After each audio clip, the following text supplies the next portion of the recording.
ಯೋಂತಃ ಪ್ರವಿಶ್ಯ ಮಮ ವಾಚಮಿಮಾಂ ಪ್ರಸುಪ್ತಾಂ ಸಂಜೀವಯತ್ಯಖಿಲಶಕ್ತಿಧರಸ್ವಧಾಮ್ನಾ ಅನ್ಯಾಂಶ್ಚ ಹಸ್ತಚರಣಶ್ರವಣತ್ವಗಾದೀನ್ ಪ್ರಾಣಾನ್ನಮೋ ಭಗವತೆ ಪುರುಷಾಯ ತುಭ್ಯಂ. ಯಾ ವರ್ಣಪದವಾಕ್ಯಾರ್ಥಗದ್ಯಪದ್ಯಸ್ವರೂಪಿಣೀ ವಾಚಿ ನರ್ತಯತು ಕ್ಷಿಪ್ರಂ ಸರಸ್ವತೀ.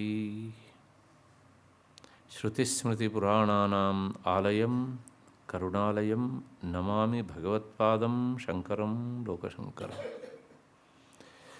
ಸಿಂಧೂರಾರುಣವಿಗ್ರಹಾಂ ತ್ರಿನಯನಾಂ ಮಾಣಿಕ್ಯಮೌಲಿಸ್ಫುರತ್ ತಾರಾನಾಯಕಶೇಖರಾಂ ಸ್ಮಿತಮುಖೀಂ ಆಪೀನವಕ್ಷೋರುಹಾಂ ಪಾಣಿಭ್ಯಾಂ ಅಲಿಪೂರ್ಣರತ್ನಚಷಕಂ ರಕ್ತೋತ್ಪಲಂ ಬಿಭ್ರತೀಂ ಸೌಮ್ಯಾಂ ರತ್ನಘಟಸ್ಥರಕ್ತಚರಣಾಂ ಧ್ಯಾಯೇತ್ ಪರಾಮಂಬಿಕಾಂ.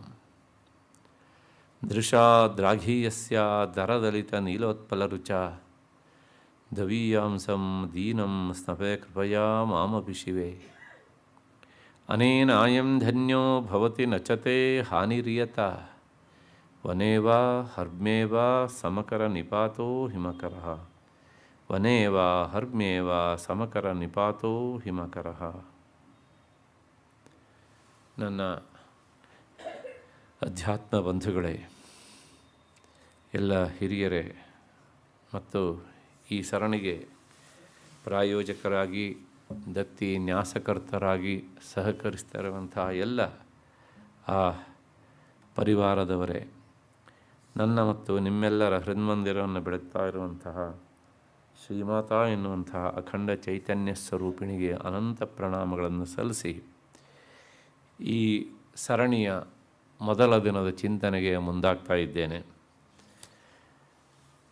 ನನ್ನ ಪೀಠಿಕಾ ಭಾಗ ಅಂತ ಉಪನ್ಯಾಸದಲ್ಲಿ ಹೇಳಿದ್ದೇನೋ ಇಲ್ಲವೋ ನೆನಪಿಲ್ಲ. ಒಂದು ಮಾತನ್ನು ನಾವು ನೆನಪಿರಿಸಿಕೊಳ್ಬೇಕು. ಸಹಸ್ರನಾಮ ಪ್ರಪಂಚದಲ್ಲಿ ಲಲಿತಾ ಸಹಸ್ರನಾಮ ಅತ್ಯಂತ ಜಟಿಲ. ಕಾರಣ ಮಂತ್ರಶಾಸ್ತ್ರ, ತಂತ್ರಶಾಸ್ತ್ರ, ಯಂತ್ರ, ವೇದಾಂತ, ವ್ಯಾಕರಣ, ಮೀಮಾಂಸಾ, ನ್ಯಾಯ, ಯೋಗ, ಈ ಎಲ್ಲ ವಿಷಯಗಳನ್ನು ಒಳಗೊಂಡಂತಹ ಅದೊಂದು ದೊಡ್ಡ ಅಗಾಧವಾದಂತಹ ತಳ ಸಿಗದೇ ಇರುವಂತಹ ಸಮುದ್ರದಂತೆ ಇದ್ದರೆ 300 ನಾಮಗಳನ್ನು ಒಳಗೊಂಡಂತಹ ತ್ರಿಶತಿ ಒಂದು ದೃಷ್ಟಿಯಲ್ಲಿ ಅದಕ್ಕಿಂತ ಕಷ್ಟ. ಸಂಖ್ಯೆ ಅದಕ್ಕಿಂತ ಕಡಿಮೆ. ಆದರೆ ಮಂತ್ರಶಾಸ್ತ್ರಗಳ ಸಮರ್ಥನೆಯನ್ನು ವೇದಾಂತದ ಜಾಡಿನಲ್ಲಿ ಮಾಡಲಿಕ್ಕೆ ಹೊರಟಂತಹ ಇದು ಅದಕ್ಕಷ್ಟೇ ಸಾಟಿ. ಅಂದರೆ ತ್ರಿಶತಿಗೆ ಸಾಟಿಯಾಗುವಂತಹ ಇನ್ನೊಂದು ನಾಮಗಳ ಪಂಕ್ತಿಯೇ ಇಲ್ಲ, ಅಷ್ಟೊಂದು ಜಟಿಲ. ಆ ಹಿನ್ನೆಲೆಯಲ್ಲಿ ಶ್ರೋತೃಗಳಂಥ ನಿಮ್ಮಲ್ಲಿ ಒಂದೇ ಒಂದು ನನ್ನ ವಿನಂತಿ, ದಯವಿಟ್ಟು ಮನೋರಂಜನೆಯನ್ನು ನಿರೀಕ್ಷಣೆ ಮಾಡ್ತಾ ಇದನ್ನು ಕೇಳಲಿಕ್ಕೆ ಮುಂದಾಗಬೇಡಿ. ಇದು ಏನಿದ್ರೂ ಸಹ ಅಧ್ಯಯನ ಮತ್ತು ಅನುಷ್ಠಾನ ಈ ಎರಡು ಅಕಾರಗಳನ್ನು ಅವಲಂಬಿಸ್ಕೊಂಡಿದೆ ಹೊರತು ಮಕಾರದಿಂದ ದೂರ, ಮನೋರಂಜನೆಯಿಂದ ದೂರ. ಹಾಗಾಗಿ ಮತ್ತೆ ಮತ್ತೆ ಹೇಳ್ತೇನೆ, ಏನೋ ವಿಷಯ ಬೋರ್ ಹೊಡಿತಾ ಇದೆ ಅಂತ ಅಂದ್ಕೊಳ್ಬೇಡಿ. ಅದು ಇದ್ದಿದ್ದೇ ಹಾಗೆ, ನಾನೇನು ಮಾಡೋದಕ್ಕಾಗೋದಿಲ್ಲ. ಹಾಗಾಗಿ ಏನಿದೆಯೋ ಅದನ್ನು ನಿಮ್ಮ ಮುಂದೆ ಸಾಧ್ಯವಾದಷ್ಟು ಸರಳೀಕರಿಸಿ ಸುಲಭವಾಗಿಸಿ ಹೇಳುವ ಪ್ರಯತ್ನ ಅಷ್ಟೇ ನನ್ನದು. ನಾನೊಂದು ಮಾಧ್ಯಮ ಮಾತ್ರ. ಹೇಳಿಸುವವಳು ಮತ್ತು ನಿಮ್ಮ ಅಂತಃಕರಣದಲ್ಲಿ ಕುಳಿತು ಕೇಳಿಸಿಕೊಳ್ಳುವವಳು ಎರಡೂ ಅವಳೇ. ಇದೂ ಸಹ ನನ್ನ ಮಾತಲ್ಲ, ನಾಮದಲ್ಲೇ ಮುಂದೆ ಬರ್ತದೆ. ಅಷ್ಟು ಹಿನ್ನೆಲೆಯಲ್ಲಿ ಹಿಂದಿನ ಸರಣಿಯ ಕೊನೆಯ ನಾಮವಾಗಿ ಕರ್ಮಾದಿ ಸಾಕ್ಷಿಣ್ಯೈ ನಮಃ 18ನೆಯ ನಾಮ. ಅದು ಕಕಾರದಿಂದ ಪ್ರಾರಂಭ ಆಗತ್ತೆ. 20 ಅಂತ ನಾನು ಹೇಳಿದ್ದೆ, ಅದನ್ನು ಮರಿಬೇಡಿ. ಆ ನಾಮದೊಂದಿಗೆ ಕಕಾರದಿಂದ ಪ್ರಾರಂಭವಾಗುವ ಮೊದಲ ಗುಚ್ಛ ಮುಕ್ತಾಯ ಆಗುತ್ತೆ. ಸಾರಿ, ಮದುವೆ ಗುಚ್ಛ ಅಲ್ಲ, ಅದು 18, 20 ಆಗಬೇಕು. ಮುಂದಿನದು 19 ಮತ್ತು 20, ಇನ್ನೆರಡು ನಾಮಗಳು ಬಾಕಿ ಉಳಿದಿವೆ. ಹಾಗಾಗಿ ಆಕೆ ಕಕಾರ ಕರ್ಮಾದಿ ಸಾಕ್ಷಿಣಿ, ನಾವು ಮಾಡುವಂಥ ಕರ್ಮಕ್ಕೆ ಅವಳು ಸಾಕ್ಷಿ. ತಾತ್ಪರ್ಯ ಇಷ್ಟೇ, ಅವಳು ಕರ್ಮ ಮಾಡೋದೂ ಇಲ್ಲ, ಮಾಡಿಸೋದೂ ಇಲ್ಲ. ಇದನ್ನು ಭದ್ರವಾಗಿ ಇಟ್ಕೊಳ್ಳಿ. ಮುಂದಿನ ನಾಮಕ್ಕೆ ಬಂದ ತಕ್ಷಣ ಬರುತ್ತೆ ಎಲ್ಲವನ್ನು ಮಾಡಿಸುವವಳು ಅವಳೇ ಅಂತ.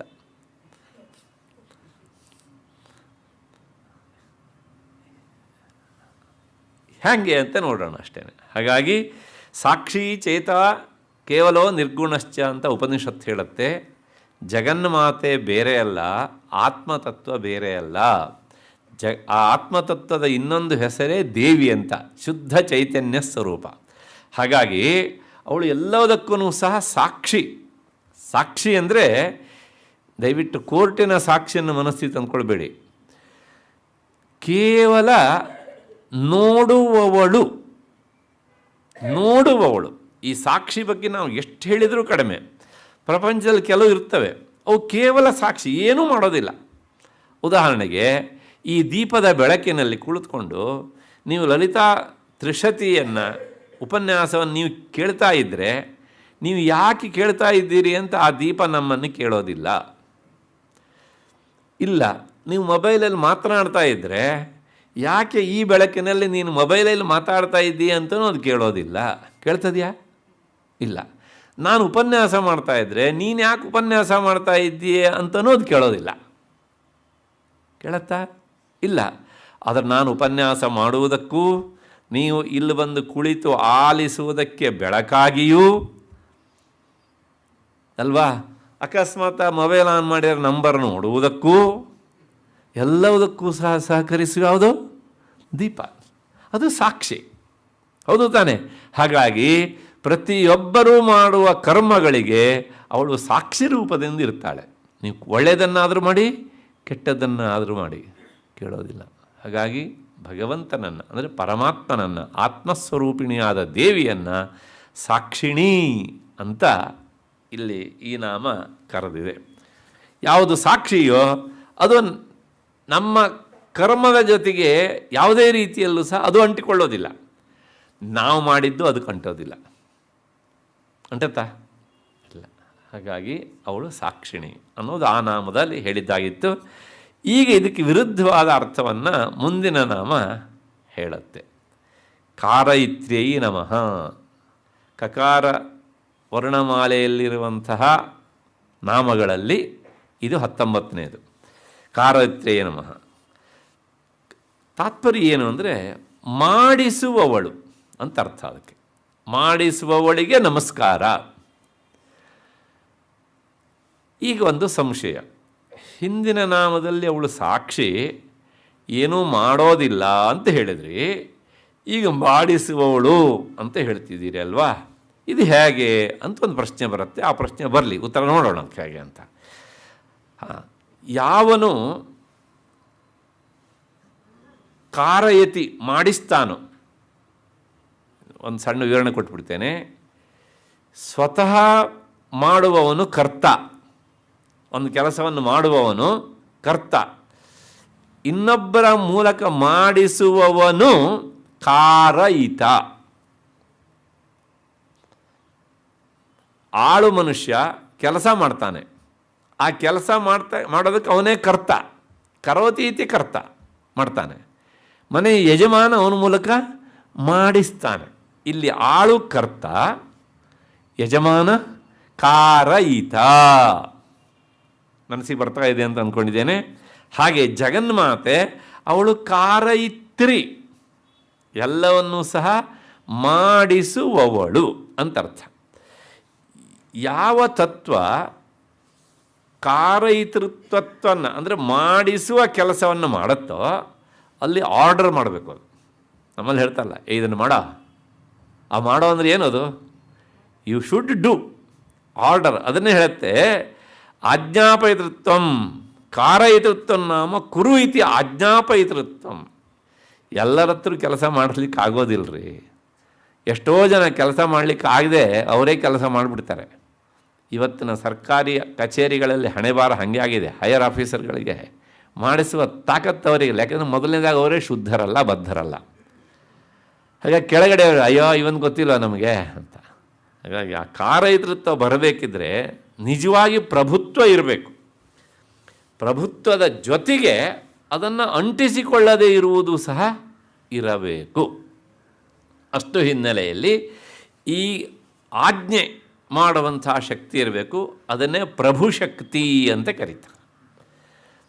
ಆ ಪ್ರಭುಶಕ್ತಿ ಇರುವವಳು ಅವಳು. ಹಾಗಿದ್ದರೆ ಆಗ ಎತ್ಕೊಂಡು ಪ್ರಶ್ನೆಗೆ ಉತ್ತರ ನೋಡೋಣ. ಅಲ್ಲ, ಅವಳು ಏನನ್ನೂ ಮಾಡೋಲ್ಲ, ಸಾಕ್ಷಿ ಅಂತ ಹೇಳೋದಿಲ್ಲ, ಮತ್ತು ಅವಳು ಮಾಡಿಸೋದೇ ಹೇಗೆ ಅಂತಂದರೆ ಪ್ರಶ್ನೆ ಇಷ್ಟೇ. ಒಂದೇ ಅಖಂಡವಾದ ಚೈತನ್ಯ ಇರೋದು, ಮನಸ್ಸಿಗೆ ತಂದ್ಕೊಳ್ಳಿ, ಶುದ್ಧ ವೇದಾಂತ ಇದು. ಈ ಚೈತನ್ಯವೇ ಅಂತಃಕರಣ ಎನ್ನುವಂತಹ ಹೃದಯದಲ್ಲಿ ಪ್ರತಿಬಿಂಬಿತವಾದಾಗ ಜೀವಾತ್ಮ ಅಂತ ಕರೆಸಿಕೊಳ್ಳುತ್ತದೆ. ನನ್ನ ಒಳಗಿರುವುದು ಜೀವಾತ್ಮ ಅಂತ ಕರೆಸಿಕೊಳ್ಳುವ ಚೈತನ್ಯ, ನಿಮ್ಮ ಒಳಗಿರುವುದು ಸಹ ಜೀವಾತ್ಮ ಅಂತ ಕರೆಸಿಕೊಳ್ಳುವ ಚೈತನ್ಯ. ಈ ಚೈತನ್ಯ ಮೂಲತಃ ಒಂದೇ, ಎರಡಲ್ಲ, ಅಖಂಡವಾದದ್ದು ಅದು. ಹಾಗಿದ್ದು ಅದು ಎರಡಾಗಿ ತೋರ್ತದೆಯಲ್ಲ ಅಂತಂದರೆ, ನಾನು ತುಂಬ ಸಲ ಉದಾಹರಣೆ ಕೊಟ್ಟಿದ್ದೇನೆ. ಆಕಾಶದಲ್ಲಿರುವಂತಹ ಸೂರ್ಯನ ಪ್ರತಿಬಿಂಬ ಬೇರೆ ಬೇರೆ ಪಾತ್ರೆಯಲ್ಲಿ ಬಿದ್ದಾಗ ಒಂದೊಂದು ಪ್ರತಿಬಿಂಬವು ಬೇರೆ ಬೇರೆಯಾಗಿಯೇ ತೋರ್ತದೆ. ಹಾಗಿದ್ದರೆ ಅದೆಲ್ಲವುದು ಬೇರೆ ಬೇರೆ ಅಂತ ಹೇಳಬೇಕಾ, ಒಂದೇ ಅಂತ ಹೇಳಬೇಕಾ? ಒಂದೇ. ಹಾಗೆಯೇ ಈಗ ನೋಡಿ, ಇದನ್ನು ಮಾಡು ಅಂತ ಹೇಳುವಂತಹ ಯಜಮಾನನ ಒಳಗಿರುವುದು ಅದೇ ಚೈತನ್ಯ. ಹೇಳಿದ್ದನ್ನು ಮಾಡುವ ಆಳು ಮನುಷ್ಯನ ಹೃದಯದಲ್ಲಿರುವುದು ಅದೇ ಚೈತನ್ಯ. ಹೌದು ತಾನೇ? ಇಷ್ಟಾದ ಮೇಲೆ ಈಗ ಏನು ಹೇಳ್ದಂಗಾಯಿತು? ಮಾಡು ಅಂತ ಹೇಳುವಂತಹ ಯಜಮಾನನ ಅಂತಃಕರಣದಲ್ಲಿ ಇದ್ದು ಮಾಡುವಂತೆ ಹೇಳ್ತಾ ಇರುವ ಚೈತನ್ಯ ಅದು ಕಾರೈತ್ರಿ, ಮಾಡಿಸುವವಳು ಅಂತ ಕರೆಸ್ಕೊಳ್ಳುತ್ತೆ. ಅವನು ಮಾಡುವವನು. ಹಾಗಿದ್ರೆ ಇದು ಹೇಗೆ ಹೀಗಾಗುತ್ತೆ ಅಂತಂದರೆ, ಉಪಾಧಿ ಭೇದದಿಂದ ಎರಡು ಬೇರೆ ಬೇರೆಯಾಗಿ ತೋರುತ್ತೆ. ಮೂಲತಃ ಒಂದೇ.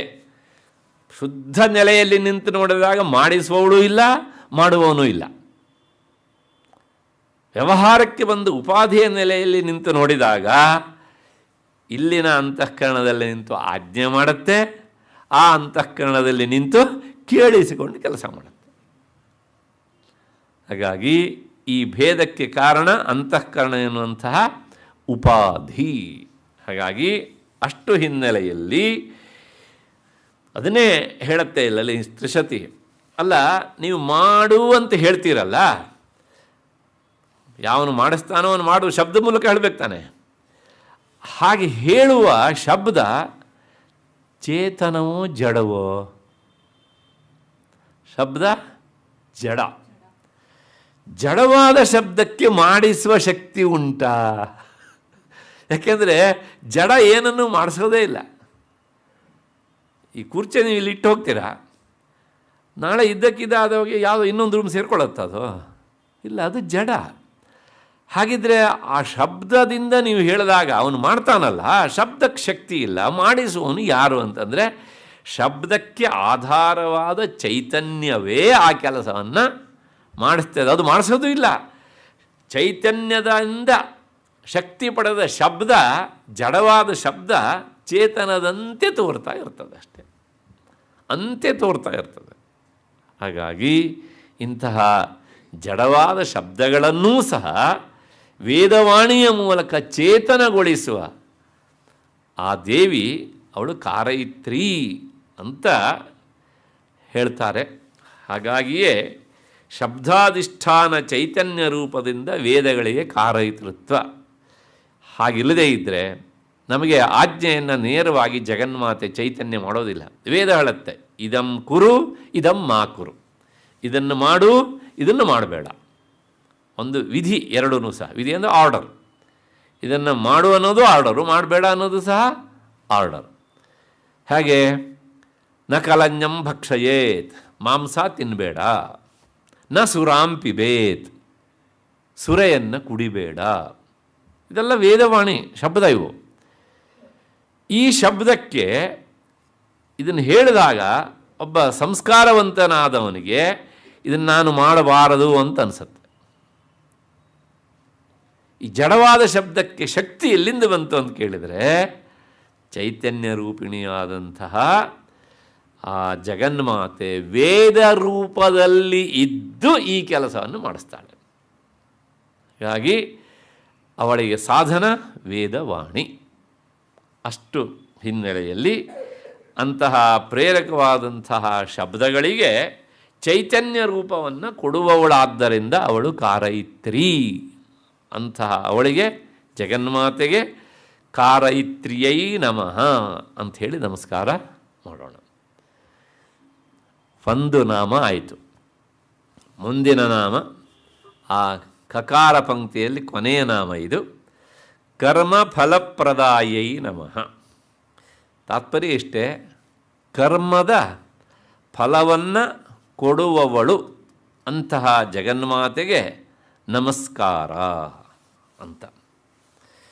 ಪ್ರಶ್ನೆ ಇಷ್ಟೇ, ಕರ್ಮದ ಫಲವನ್ನು ಅವಳು ಕೊಡ್ತಾಳೋ ಅಥವಾ ನಾವು ಮಾಡಿದ ಕರ್ಮ ಕೊಡ್ತದೆಯೋ?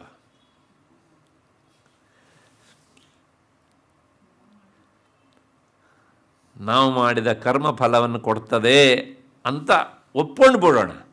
ಹಾಗೆ ಒಪ್ಪಿಕೊಂಡರೆ ಈಗಿಲ್ಲೊಂದು ಪೂರ್ವ ಪಕ್ಷ ಹೇಳ್ತದೆ, ಕರ್ಮ ಎನ್ನುವುದು ಜಡ ಕ್ರಿಯೆ ಅಲ್ವಾ, ಅದು ಜಡ. ಆ ಕರ್ಮಕ್ಕೆ ಅಂದರೆ ಜಡವಾದ ಕರ್ಮಕ್ಕೆ ಫಲವನ್ನು ಕೊಡುವ ಶಕ್ತಿ ಇದೆಯಾ? ನಾನು ಹೇಳ್ತೀನಿ ಅಂತ ಒಪ್ಕೊಳ್ಬೇಡಿ. ಜಡವಾದದ್ದಕ್ಕೆ ಫಲವನ್ನು ಕೊಡುವ ಶಕ್ತಿ ಇದೆಯಾ? ಇಲ್ಲ ಅಲ್ವಾ. ಹಾಗಾಗಿ ಜಡವಾದ ಕರ್ಮ ಫಲವನ್ನು ಕೊಡುವುದಿಲ್ಲ. ಈಗ ನೀವು ತೀರ್ಮಾನ ಮಾಡಬಹುದು, ಒಂದು ಅಡ್ಡ ವಿಚಾರ ಅಲ್ಲ, ಮಾಡಿದ ಕರ್ಮ ಫಲ ಕೊಡೋದಿಲ್ಲ ಅಂತ ಈಗ ನೀವು ಹೇಳಿ ಆದಮೇಲೆ ಇನ್ನು ಮುಂದೆ ನಾವು ದೇವರಿಗೆ ಯಾಕೆ ಕೈ ಮುಗಿಬೇಕು, ದೇವಸ್ಥಾನಕ್ಕೆ ಯಾಕೆ ಹೋಗಬೇಕು, ಸತ್ಯನಾರಾಯಣ ಪೂಜೆ ಯಾಕೆ ಮಾಡಬೇಕು, ಸಂಕಷ್ಟಿಯನ್ನು ಯಾಕೆ ಮಾಡಬೇಕು, ಈ ಎಲ್ಲ ಸಂಶಯಗಳು ಬರಬಹುದು. ಅದರ ತೀರ್ಮಾನ ಅಲ್ಲ ಇದು. ಇದು ಕೇವಲ ಪೂರ್ವ ಪಕ್ಷ. ಜಡವಾದ ಕರ್ಮ ತಾನಾಗಿ ಫಲವನ್ನು ಕೊಡುವುದಿಲ್ಲ ಅಂತ ನಾವು ಒಪ್ಪಿಕೊಂಡಾಗ, ಅಥವಾ ಅದೇ ಫಲವನ್ನು ಕೊಡ್ತದೆ ಅಂತ ಒಪ್ಪಿಕೊಂಡಾಗ ಈ ಎಲ್ಲ ಒಂದು ರೀತಿಯ ಅಸಂಗತ ಪ್ರಶ್ನೆಗಳು ಉದ್ಭವವಾಗ್ತವೆ. ಜಡವಾದದ್ದು ಯಾವಾಗಲೂ ತಾನಾಗಿ ಫಲವನ್ನು ಕೊಡುವುದಿಲ್ಲ.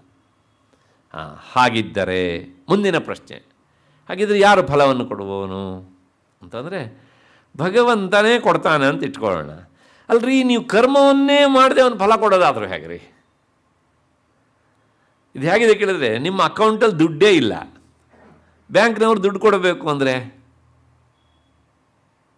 ಸಾಧ್ಯನಾ? ಇಲ್ಲ.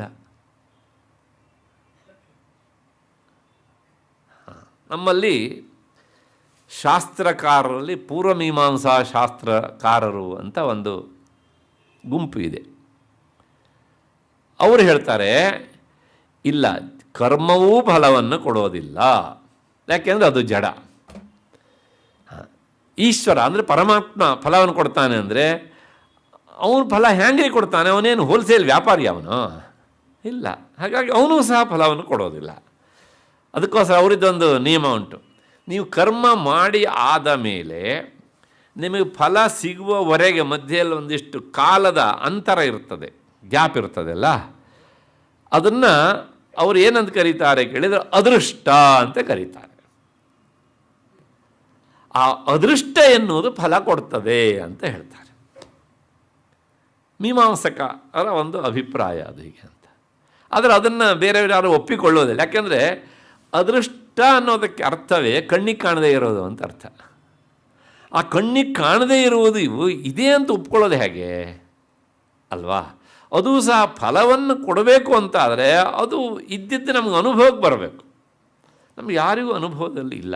ಹಾಗಾಗಿ ಇನ್ನು ಮತ್ತೆ ಅದೃಷ್ಟ ಎನ್ನುವುದು ಫಲ ಕೊಡ್ತದೆ ಅನ್ನೋದಕ್ಕೆ ನೀವು ಒಂದು ಸಮುದಾಯದಲ್ಲಿ ಮಾತ್ರ ಹೇಳ್ತೀರಿ ಅಷ್ಟೇ ಹೊರತು ಶಾಸ್ತ್ರಕಾರರಲ್ಲಿ ಬೇರೆ ಯಾರೂ ಸಹ ಇದನ್ನು ಒಪ್ಪಿಕೊಳ್ಳೋದಿಲ್ಲ. ಆದ್ದರಿಂದ ಇದನ್ನು ಒಪ್ಪಿಕೊಳ್ಳಿಕ್ಕಾಗೋದಿಲ್ಲ ಅಂತ ವೇದಾಂತಿಗಳು, ವೇದಾಂತೇತರ ಅಂದರೆ ಮೀಮಾಂಸಕರನ್ನು ಬಿಟ್ಟು ಬೇರೆ ಎಲ್ಲ ಶಾಸ್ತ್ರಜ್ಞರು ಸಹ ಅದನ್ನು ಒಪ್ಪಿಕೊಳ್ಳದೆ ತಿರಸ್ಕರಿಸಿ ಬಿಡ್ತಾರೆ. ಹಾಗಿದ್ದರೆ ಫಲ ಕೊಡುವವರು ಯಾರು ಅಂತ ಪ್ರಶ್ನೆ. ಬ್ರಹ್ಮಸೂತ್ರದಲ್ಲಿ ಇದನ್ನು ಸುದೀರ್ಘವಾಗಿ ಚರ್ಚೆ ಮಾಡಿದ್ದಾರೆ. ಫಲಂ ಅತ ಉಪಪತ್ತೇಹೇ ಅಂದರೆ ಫಲವನ್ನು ಕೊಡುವವನು ಯಾರು ಅಂದರೆ ಅವನೇ. ಯಾರು? ಭಗವಂತನೇ. ಅಲ್ಲ, ಭಗವಂತನೇ ಕೊಡ್ತಾನೆ ಅಂದರೆ ಮತ್ತೆ ಪುನಃ ನಿಮಗೆ ಸಂಶಯ ಬರುತ್ತೆ. ನಾವಾಗ ಎತ್ತಿದ್ನಲ್ಲ, ಅವನೇನು ಹೋಲ್ಸೇಲ್ ವ್ಯಾಪಾರಿಯ ಫಲ ಕೊಡೋದಕ್ಕೆ? ಅಲ್ಲ. ಹಾಗಿದ್ರೆ ನಿಮ್ಮ ಕರ್ಮದ ನಿರ್ಣಯನ್ನು ಮಾಡುವವನು ಅವನು. ಹಾಗಾಗಿ ನಿಮ್ಮದೇ ಕರ್ಮ, ನೀವೇ ಮಾಡಿದ್ದು. ಆ ನೀವೇ ಮಾಡಿದ ಕರ್ಮಕ್ಕೆ ಇದು ಫಲ ಅಂತ ನಿರ್ಣಯಿಸಿ ಕೊಡುವವನು ಅವನು. ನಿಮ್ಮದೇ ಅಕೌಂಟು, ದುಡ್ಡು ನಿಮ್ಮದೇ, ಆದರೆ ಕೊಡುವವರು ಬ್ಯಾಂಕ್ ಅವರು ಪ್ರತಿನಿಧಿಯಾಗಿ ATM ಕಾರ್ಡು ಕೊಡ್ಬೋದು, ಆನ್ಲೈನ್ ವ್ಯವಸ್ಥೆ, ಎಲೆಕ್ಟ್ರಾನಿಕ್ಸ್ ಮಾಧ್ಯಮವೂ ಕೊಡ್ಬೋದು.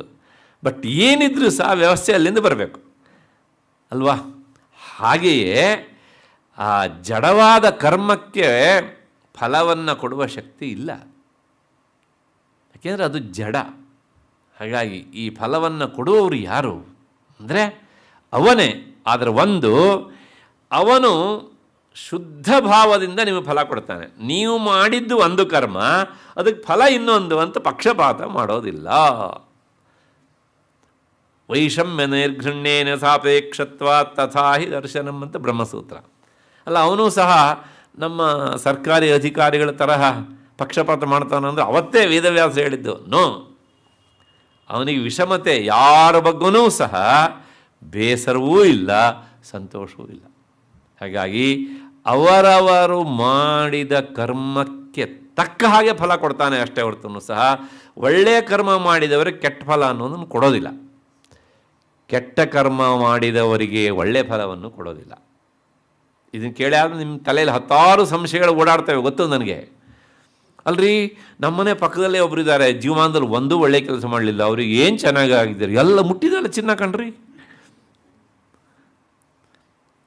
ನಮ್ಮನೆ ಪಕ್ಕದಲ್ಲೇ ಅಂತ ಎಲ್ಲರೂ ಹೇಳೋಣ. ಇದರೊಂದು ದೊಡ್ಡ ಜಿಜ್ಞಾಸೆ, ಅದು ಕಾರಣ ತುಂಬ ಉಂಟು. ಅದಕ್ಕೆ ಯಾಕೆ ಕೇಳಿದರೆ, ನಾವು ಒಂದು ಸಲ ಜನ್ಮ ಬಂದರೆ 10 ಸಲ ಜನ್ಮ ಎತ್ತುವಷ್ಟು ಕರ್ಮ ಮಾಡ್ತೇವೆ.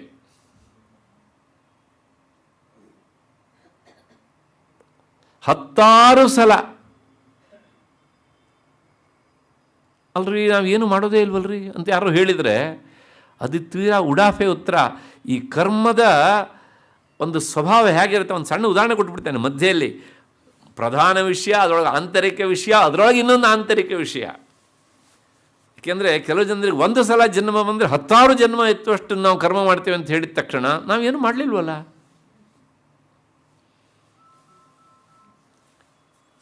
ಒಬ್ಬ ಮಹಾರಾಜ ಇದ್ದಂತೆ, ಅವನು ತುಂಬ ದಾನಿ.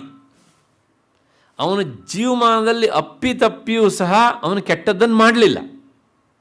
ಅಷ್ಟರ ಮಟ್ಟಿಗೆ ಉದಾರಿ, ದಾನ ಮಾಡಿ ಮಾಡಿ ಮಾಡಿ ಕೊಡುಗೈ ದೊರೆ ಅಂತ ಹೆಸರಿತ್ತು.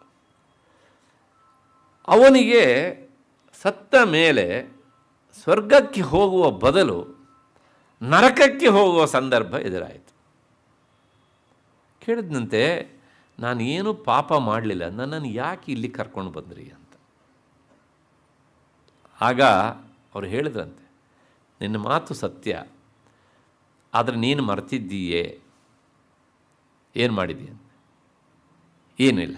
ಅದೊಂದು ಸಲ ನೀನು ನಿಮ್ಮ ಊರಿಂದ ಇನ್ನೊಂದು ಊರಿಗೆ ನೀನು ಒಂಟಿಯಾಗಿ ಪ್ರಯಾಣ ಮಾಡ್ತಿದ್ದೆ. ಹಾಗೆ ಹೋಗುವಾಗ ಒಬ್ಬ ರೈತನ ಹೊಲದಲ್ಲಿ ನೀನು ಹಾದು ಹೋಗಬೇಕಾಗಿತ್ತು, ಹೊಲದ ಮೂಲಕ. ಅಲ್ಲಿ ಬೆಳೆದಂತಹ ಎಳ್ಳು ಕಾಳುಗಳು ನಿಂತಿದ್ದು ಗಿಡದಲ್ಲಿ ಮಾಗಿದೆ, ಅದೆಲ್ಲ ಹೀಗೆ ಒಡೆದು ನಿಂತಿದ್ದು. ಬಿಸಿಲು ಬಂದಾಗ ಪಟಪಟ ಅಂತ ಅದು ಏನಾಗುತ್ತೆ ಕೇಳಿದ್ರೆ ಸಿಡಿಯತ್ತೆ. ಹಾಗೆ ಸಿಡಿದಾಗ ಒಂದು ಎಳ್ಳು ಕಾಳು ಬಂದು ನಿನ್ನ ತುಟಿಯಲ್ಲೂ ಕುಳಿತಿತು. ಅದನ್ನು ನೀನು ತಿಂದಿದ್ದೀಯೆ, ಹೌದಾ? ನೆನಪಿಸ್ಕೋ. ಹೌದು, ಅದು ನಿನ್ನ ಸ್ವಯಾರ್ಜಿತವಾದದ್ದ, ಪರಾರ್ಜಿತವಾದದ್ದ? ನೀ ಬೆಳೆದಿದ್ದ ಅದು.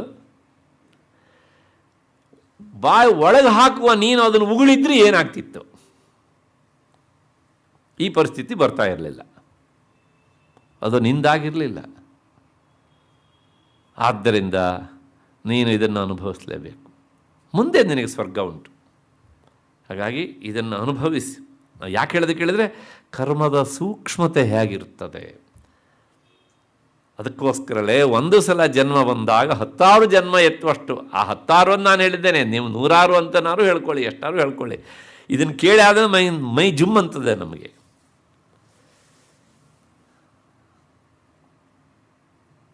ಈಗ ನಾವು ಸೂಕ್ಷ್ಮವಾಗಿ ನಮ್ಮನ್ನು ವಿಚಾರ ಮಾಡಿಕೊಂಡ್ರೆ ನಮಗೆ ಇನ್ನು ಎಷ್ಟೆಷ್ಟು ಜನ್ಮ ಬರಲಿಕ್ಕೆ ಬೇಕೋ ಆ ಎಲ್ಲ ವ್ಯವಸ್ಥೆ ನಾವು ಮಾಡ್ಕೊಂಡಿದ್ದೇವೆ ಅಂತ ಅನಿಸುತ್ತೆ.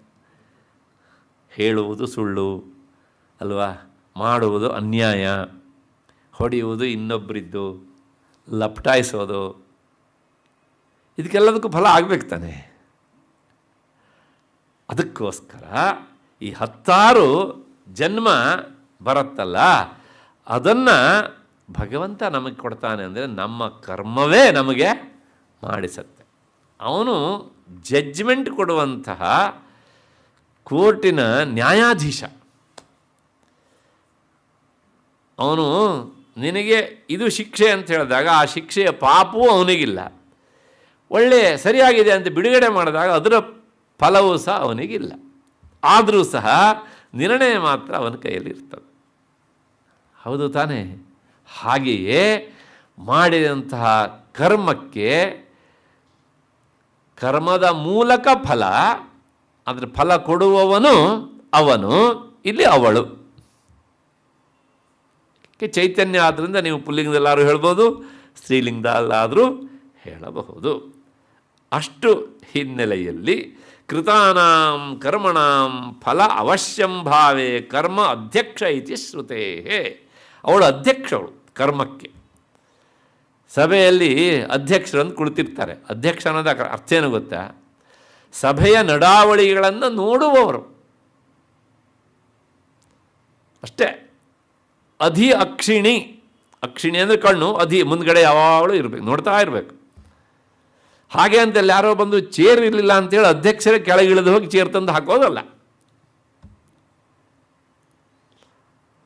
ಅಲ್ವಾ? ಹಾಗೆಯೇ ಜಗನ್ಮಾತೆ ಅವಳು ಸರ್ವ ಕರ್ಮಗಳಿಗೂ ಅಧ್ಯಕ್ಷ ಸ್ಥಾನೀಯಳಾದ್ದರಿಂದ ಅವಳೇ ಆ ಫಲವನ್ನು ಕಾರಯಿತ್ರಿ, ಕರ್ಮಫಲ ಪ್ರದಾತ್ರಿ, ಕರ್ಮಫಲವನ್ನು ಅವಳೇ ಅಂದರೆ ಅವಳ ಒಂದು ವೀಕ್ಷಣೆಯಲ್ಲಿ ಕರ್ಮ ಫಲವನ್ನು ಕೊಡ್ತದೆ ಅನ್ನುವಂತಹ ಹಿನ್ನೆಲೆಯಲ್ಲಿ ಈ ನಾಮದ ವಿವರಣೆ ಆಯಿತು ಅಂತ ಅಂದ್ಕೊಂಡು ಮತ್ತೆ ಮುಂದಿನ ನಾಮಕ್ಕೆ ಹೋಗೋಣ. ಮುಂದಿನ ನಾಮ ಇಲ್ಲಿಗೆ ಕಕಾರದಿಂದ ಆರಂಭವಾಗುವಂತಹ ಮೊದಲ ಕಂತುಗಳು ಮುಗಿದ್ವು. 20 ಒಟ್ಟು 60 ನಾಮ ಬರಬೇಕು. 20 ನಾಮ ಆಯಿತು ಕಕಾರದಿಂದ ಪ್ರಾರಂಭ ಆಗೋದು. ಇನ್ನು 40 ನಾಮಗಳು ಕಕಾರದಿಂದ ಬರಬೇಕಾದವುಗಳು ಬಾಕಿ ಉಳಿದಿವೆ, ಬರ್ತವೆ, ಮುಂದೆ ಹೇಳ್ತೇನೆ. ಮುಂದೆ ಏಕಾರದಿಂದ ಪ್ರಾರಂಭ ಆಗುವಂಥ 20 ನಾಮಗಳು ಸುಮ್ಮನೆ ನೋಡ್ತಾ ಹೋಗಿ, ಬರೇ ಏಕಾರದಿಂದಲೇ ಪ್ರಾರಂಭ. ಏಕಾರ ರೂಪಾಯೈ ನಮಃ, ಏಕಾಕ್ಷರಿಯೈ ನಮಃ ಅಂತೆಲ್ಲ ಏಕಾರದಿಂದಲೇ ನಾಮಗಳು ಪ್ರಾರಂಭವಾಗ್ತವೆ. ಮೇಲ್ನೋಟಕ್ಕೆ ಮಂತ್ರಶಾಸ್ತ್ರ, ಅದು ಅಲ್ಲ ಅಂತಲ್ಲ, ಅದರ ಒಳಗಡೆ ಇರೋದೆಲ್ಲ ವೇದಾಂತ, ಅದು ನಾವು ಮರಿಬಾರ್ದು. ಮಂತ್ರಶಾಸ್ತ್ರದ ವಿಚಾರವೂ ಉಂಟು. ಅಂತಹ ಏಕಾರದಿಂದ ಪ್ರಾರಂಭ ಆಗುವಂತಹ ಮೊದಲ ನಾಮ ಏಕಾರ ರೂಪಾಯೈ ನಮಃ. ಏಕಾರ ರೂಪದವಳಿಗೆ ನಮಸ್ಕಾರ. ಏನಿದು ಅಂದರೆ ಏನು ಅರ್ಥ ಆಗೋದಿಲ್ಲ. ಪಂಚದಶಾಕ್ಷರಿ ಮಂತ್ರ. ಆ ಮಂತ್ರವೇ ಹೇಳುತ್ತೆ 15 ಅಕ್ಷರಗಳಿವೆ ಅಂತ. ಅದರೊಳಗೆ ಪಂಚದಶ ಅಂದರೆ 15 ಅಕ್ಷರಗಳನ್ನು ಒಳಗೊಂಡಂಥದ್ದು. ಅದರಲ್ಲಿ 2ನೆಯ ಅಕ್ಷರ ಆ ಮಂತ್ರದಲ್ಲಿ ಏಕಾರ ಇದೆಯಂತೆ, ನಂಗೆ ಗೊತ್ತಿಲ್ಲ. ಆ ಮಂತ್ರದಲ್ಲಿ 2ನೇ ಅಕ್ಷರ ಯಾವುದು? ಏಕಾರ. ಆ ಮಂತ್ರದಲ್ಲಿರುವಂತಹ 2ನೇ ಅಕ್ಷರವಾದ ಏಕಾರ ರೂಪದಲ್ಲಿ ಇರುವವಳಾದ್ದರಿಂದ ಜಗನ್ಮಾತೆ ಏಕಾರ ರೂಪ.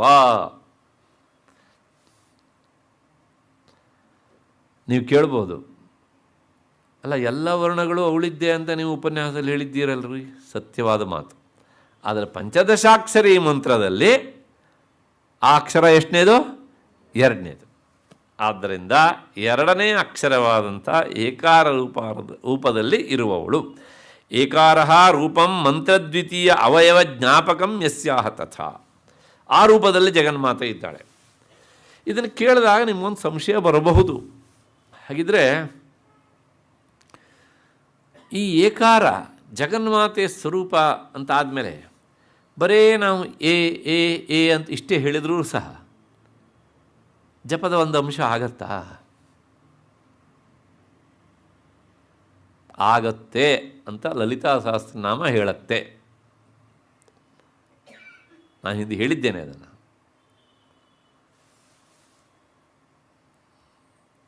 ಒಂದು ನಾಮವೇ ಇದೆ ಅದಕ್ಕೆ ಸಂಬಂಧಪಟ್ಟ ಹಾಗೆ ಅದನ್ನು ಹೇಳುವಂತಹದ್ದು ಅಂತ. ಅದನ್ನು ಸಾರವನ್ನಷ್ಟೇ ಹೇಳಿಬಿಡ್ತೇನೆ. ಒಬ್ಬಾತ ಮನುಷ್ಯ ಇದ್ದ, ಇದು ನಡೆದ ಘಟನೆ ಅಂತ ಹೇಳುತ್ತೆ, ಕಥೆ ಅಲ್ಲ. ಅದೊಂದು ಸಲ ಏನಾಯಿತು ಕೇಳಿದರೆ, ಇವನು ಒಂದು ಊರಿಗೆ ಹೋಗುವಾಗ ದಾರಿಯಲ್ಲಿ ಈ ಕಾಡು ಹಂದಿಯ ಆಕ್ರಮಣಕ್ಕೆ ಸಿಲುಕಿದ ಆತ. ಈ ಹಂದಿ ಆಕ್ರಮಣ ಮಾಡಿದರೆ ಇಲ್ಲೆಲ್ಲ ನೋಡೋದಲ್ಲ, ಇದು ಪಿಗ್ಗು, ಅದು ಬೋರು, ತುಂಬ ಬಲಾಢ್ಯವಾದಂಥದ್ದು. ಅದಕ್ಕೆ ಆ ದಾಡೆ ಬೇರೆ ಹೀಗೆ ಮೇಲ್ಮುಖವಾಗಿ ಇರುತ್ತೆ. ಹುಲಿಯನ್ನೂ ಸಹ ಎದುರಿಸುತ್ತೆ, ದೊಡ್ಡ ಶಕ್ತಿ ಅದಕ್ಕೆ, ನೆನ್ಪಿಟ್ಕೊಳ್ಳಿ. ಅದರ ಆಕ್ರಮಣಕ್ಕೆ ಸಿಲುಕಿದ. ಆಮೇಲೆ ಹೆದರಿ ಅಲ್ಲಿಂದ ಓಡಿದ. ಹಾಗೆ ಓಡುವಾಗ ಏನಾಯಿತು, ಉಸಿರು ತೆಗಿತಾ ತೆಗಿತಾ ಐ ಐ ಐ ಅಂತ ಹೇಳಿಬಿಟ್ಟು, ಆ ಹೆದರಿಕೆಯಿಂದಾಗಿ ನಿರಂತರ ಅವನ ಮನಸ್ಸು ಅದನ್ನೇ ಉಚ್ಚಾರ ಮಾಡೋದಕ್ಕೆ ಶುರು ಮಾಡಿಬಿಡ್ತು.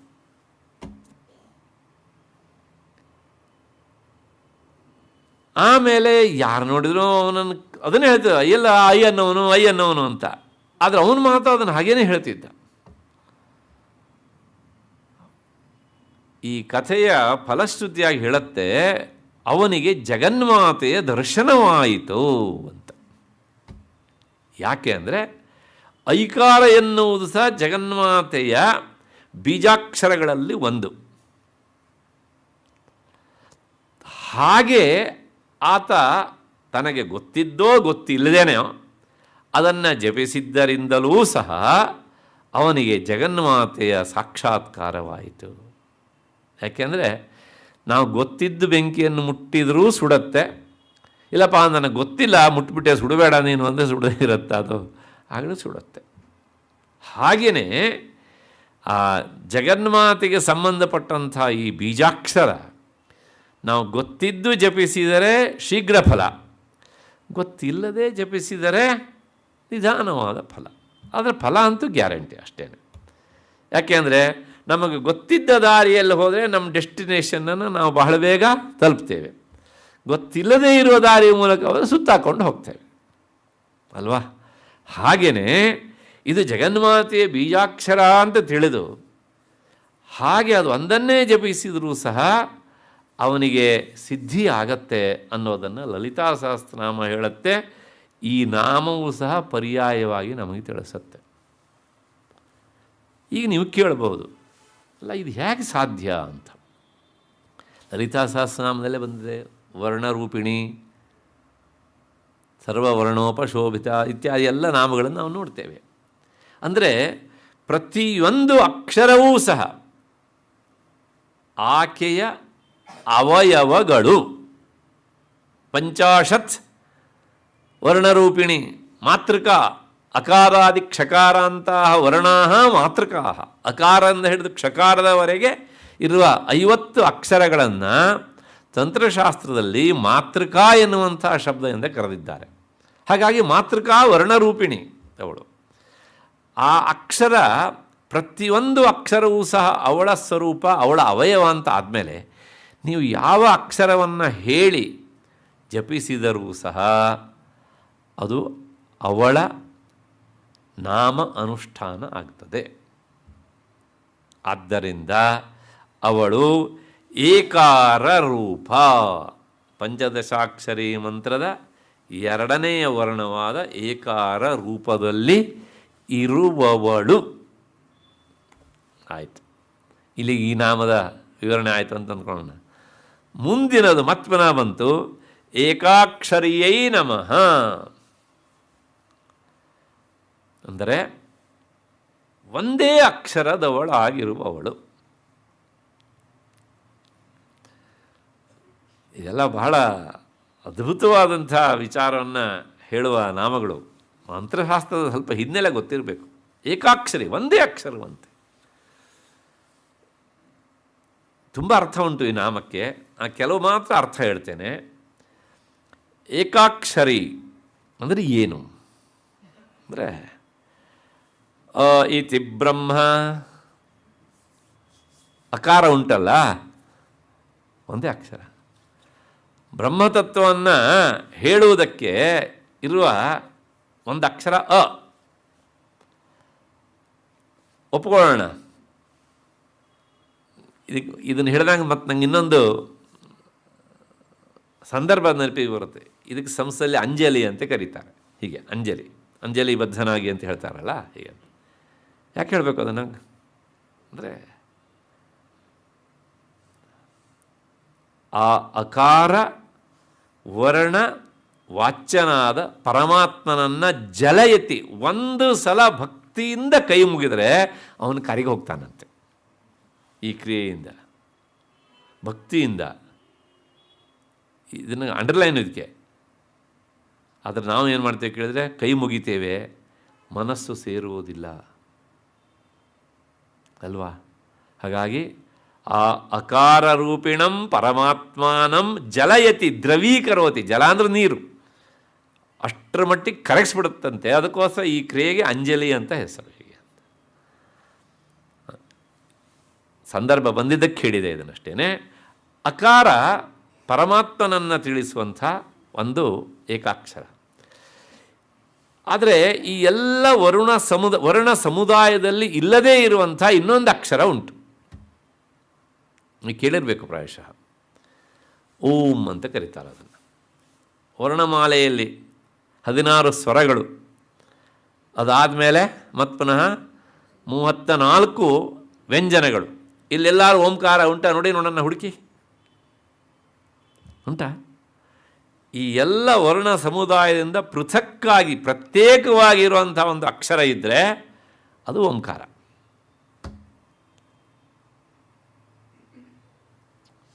ಇಂತಹ ಓಂಕಾರ ಉಂಟಲ್ಲ, ಇದಕ್ಕೆ ಹೆಸರೇ ಏಕಾಕ್ಷರ. ಯಾಕೆಂದರೆ ಓಂ ಅಂತ ಕರಿತೀವಿ ನಾವು. ಅದರ ಒಂದು ನೆನಪಿಟ್ಕೊಳ್ಬೇಕು, ಈ ಓಂಕಾರದಲ್ಲಿ ಮತ್ತೆ 2 ರೂಪಗಳು ಇವೆ.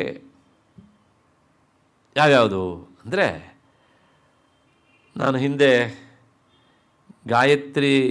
ಲಲಿತಾ ಸಹಸ್ರನಾಮದಲ್ಲಿ ಗಾಯತ್ರಿ ಅನ್ನುವಂಥ ನಾಮವನ್ನು ಹೇಳುವಾಗ ಸುದೀರ್ಘವಾದಂಥ ವಿವರಣೆಯನ್ನು ಕೊಟ್ಟಿದ್ದೇನೆ. ಆ ಓಂಕಾರಕ್ಕೆ ಸಂಬಂಧಪಟ್ಟ ಅದ್ರ ಇನ್ನೊಂದು ಹೆಸರು ಪ್ರಣವ ಅಂತ, ಪ್ರಣವದ ಇನ್ನೊಂದು ಹೆಸರೇ ಓಂಕಾರ ಅಂತ. ಓಂಕಾರಕ್ಕೆ 2 ರೂಪಗಳು. ಒಂದು ಸಾವಯವ ಓಂಕಾರ, ಇನ್ನೊಂದು ನಿರವಯವ ಓಂಕಾರ. ಅವಯವ ಅಂದರೆ ಪಾರ್ಟ್ಸ್ ಅಂತ ಅರ್ಥ. ಈ ಸಾವಯವ ಓಂಕಾರ ಉಂಟಲ್ಲ, ಅಲ್ಲಿ 3 ಅಕ್ಷರಗಳು ಬರ್ತವೆ. ಅ, ಉ ಮತ್ತು ಮ. ನೇರವಾಗಿ 3 ಅವಯವಗಳನ್ನು ಕಾಣುತ್ತವೆ. ಹಾಗೆ ಅದು ಸಾವಯವ ಓಂಕಾರ. ಅದು ಏಕಾಕ್ಷರ ಅಲ್ಲ, ತ್ಯಕ್ಷರ. ಆದರೆ ಇನ್ನೊಂದುಂಟು ಓಂ ಅಂತ. ಸಂಸ್ಕೃತದಲ್ಲಿ ದೇವನಾಗರಿಯಲ್ಲಿ ಹೀಗೆ ಬರೀತೇವೆ, 3 ಬರೆದು ಹೀಗೆ ಬರೀತೇವಲ್ಲ, ಅದು ಒಂದೇ ಅಕ್ಷರ, ಅದು ಏಕಾಕ್ಷರ.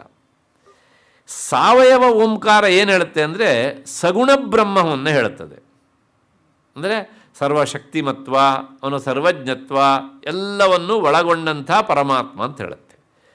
ನಿರವಯ ಓಂಕಾರ ಏನು ಹೇಳುತ್ತೆ ಅಂದರೆ ನಿರ್ಗುಣ ನಿರಾಕಾರ ನಿಷ್ಕ್ರಿಯವಾದಂತಹ ಅಖಂಡ ಚೈತನ್ಯ ಅಂತ ಹೇಳುತ್ತೆ. ಈ ಅಖಂಡ ಚೈತನ್ಯ ಎಷ್ಟು? ಒಂದೇ ತಾನೇ, ಅದೇ ಏಕಾಕ್ಷರ. ಹಾಗಾಗಿ ಇಂತಹ ಈ ಓಂಕಾರದಿಂದ ಅಂದರೆ ನಿರ್ಗುಣ ಓಂಕಾರದಿಂದ ಬೋಧ್ಯವಾದಂಥ ಚೈತನ್ಯವೇ ಏಕಾಕ್ಷರ, ನಿರವಯ ಓಂಕಾರದಿಂದ ಬೋಧಿತವಾದದ್ದರಿಂದ ಹಾಗೆ ಅದಕ್ಕೆ ಹೆಸರು. ಆಯಿತು, ಇದು ಒಂದು ಅರ್ಥ. ಮತ್ತು ಇನ್ನೊಂದು ಅರ್ಥ ಉಂಟು. ನಮ್ಮಲ್ಲಿ ಪರಮಾತ್ಮನ ಶಕ್ತಿ ಅಂತ ಒಬ್ಬಾಕೆ ಇದ್ದಾಳೆ. ಅದರ ಹೆಸರು ಪ್ರಕೃತಿ ಅಂತ ಕರೀತಾರೆ. ಆ ಪ್ರಕೃತಿ ಸತ್ವ, ರಜಸ್ಸು, ತಮಸ್ಸು ಈ ಮೂರು ಗುಣಗಳಿಂದ ಸಮಾನವಾದ ಸ್ಥಿತಿಯಲ್ಲಿ ಇದ್ದಾಗ ಅವಳಿಗೆ ಪ್ರಕೃತಿ ಅಂತ ಹೆಸರು. ಲಕ್ಷ್ಮೀ ಸಹಸ್ರನಾಮ ತೆಗೆದರೆ ನಿಮ್ಗೆ ಗೊತ್ತಾಗುತ್ತೆ. ಪ್ರಕೃತ್ಯೈ ನಮಃ ಅಲ್ಲಿಂದನೇ ಶುರು, ವಿಕೃತ್ಯೈ ನಮಃ ಅಂತ ಶುರು ಆಗುತ್ತೆ. ಹಾಗಾಗಿ ಪ್ರಕೃತಿ ಅಂದರೆ ಸತ್ವ, ರಜಸ್ಸು, ತಮಸ್ಸು ಈ ಮೂರುಗಳು ಸಮಾನ ಸ್ಥಿತಿಯಲ್ಲಿರಬೇಕು, ಹೆಚ್ಚು ಕಡಿಮೆ ಇರಬಾರ್ದು. ಈ ಸ್ಥಿತಿಗೆ ಪ್ರಕೃತಿ ಅಂತ ಹೆಸರು. ಇದರೊಳಗೆ ಏನಾದರೂ ವೇರಿಯೇಷನ್ ಆಗಿಬಿಟ್ಟರೆ ಹೆಸರು ಬೇರೆ ಆಗಿಬಿಡುತ್ತೆ. ಉದಾಹರಣೆಗೆ ಸತ್ವಗುಣ ಉಂಟು, ಅದರೊಳಗೆ ಆ ಸತ್ವಗುಣದ ಜೊತೆಗೆ ರಜೋಗುಣ ತಮೋಗುಣಗಳು ಮಿಶ್ರವಾಗದೆ ಕೇವಲ ಶುದ್ಧವಾದ ಸತ್ವ ಇದ್ದರೆ ಅದಕ್ಕೆ ಮಾಯೆ ಅಂತ ಹೆಸರು. ಇದೆಲ್ಲ ವೇದಾಂತದ ಶಬ್ದಗಳು. ಅವು ಮೂರು ಮಿಶ್ರಣವಾಗಿ ಯಾವುದೋ ಒಂದು ಗುಣದಲ್ಲಿ ಹೆಚ್ಚು ಕಡಿಮೆ ಆದರೆ, ವೇರಿಯೇಷನ್ ಆದರೆ ಅದಕ್ಕೆ ಅವಿದ್ಯೆ ಅಂತ ಹೆಸರು. ಅವಿದ್ಯೆಯಲ್ಲೂ ಸಹ ಸತ್ವಗುಣದ ಅಂಶ ಉಂಟು, ಅದರ ಪ್ರಮಾಣ ಕಡಿಮೆ ಇರ್ಬೋದು, ಹೆಚ್ಚು ಇರ್ಬೋದು, ಗೊತ್ತಿಲ್ಲ, ಮಿಶ್ರಣ ಅದು. ಆದರೆ ಮಾಯೆಯಲ್ಲಿ ಏನಿಲ್ಲ, ಅವಿದ್ಯೆ ಇಲ್ಲ, ಅದಕ್ಕೆ ಮಿಶ್ರಿತ, ಅದಲ್ಲ ಶುದ್ಧ. ಈ ಮಾಯೆ ಅಂತ ಕರೆಸಿಕೊಳ್ಳುವಂತಹ ಸತ್ವಗುಣದಲ್ಲಿ ಬ್ರಹ್ಮವಸ್ತುವಿನ ಪ್ರತಿಫಲನವಾದಾಗ ಆ ಪ್ರತಿಬಿಂಬಕ್ಕೆ ಈಶ್ವರ ಅಂತ ಹೆಸರು. ಈಶ್ವರ ಅಂದರೆ ಪಾರ್ವತಿಯ ಪತಿ ಎನ್ನುವಂಥ ಅರ್ಥ ಅಲ್ಲ, ನೆನಪಿಟ್ಕೊಳ್ಳಿ. ಈ ಈಶ್ವರನನ್ನೇ ನಾವು ಪರಮಾತ್ಮ, ದೇವರು ಅಂತೆಲ್ಲ ಕರಿತೇವೆ. ದೇವರು ಅಂತ ಹೇಳ್ತೇವಲ್ಲ ಹೀಗೆ.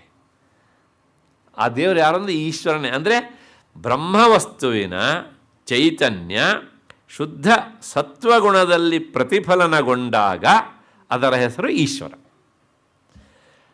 ಇನ್ನೊಂದುಂಟಲ್ಲ, ಅವಿದ್ಯೆ ಅಂತ ಕರೆಸ್ಕೊಳ್ಳುವಂಥ ಮಿಶ್ರಿತವಾದದ್ದು, ಅದರ ಒಳಗೆ ಪ್ರತಿಫಲನಗೊಂಡಾಗ ಅದೇ ಚೈತನ್ಯ, ಅವನಿಗೆ ಜೀವ ಅಂತ ಹೆಸರು. ನಮ್ಮ ಹಣೆ ಬರಹ. ಪ್ರಶ್ನೆ ಇಷ್ಟೇ, ಈಗ ಆ ಮಾಯೆಯೊಳಗೆ ಪ್ರತಿಫಲಿತನಾದಂಥ ಈಶ್ವರ ಮಾಯೆಗೆ ಅಧೀನ ಅಲ್ಲ. ಮಾಯೆ ಹೇಳ್ದಂಗೆ ಅವನು ಕೇಳೋದಿಲ್ಲ, ಅವನು ಹೇಳ್ದಂಗೆ ಮಾಯೆ ಕೇಳ್ತಾಳೆ. ಆದರೆ ಅವಿದ್ಯೆಯಲ್ಲಿ ಪ್ರತಿಫಲಿತವಾದ ಚೈತನ್ಯ ಉಂಟಲ್ಲ, ಜೀವ ಅಂತ ಕರೆಸ್ಕೊಳ್ಳೋನು, ಇವನು ಅವಿದ್ಯೆಗೆ ಅಧೀನ.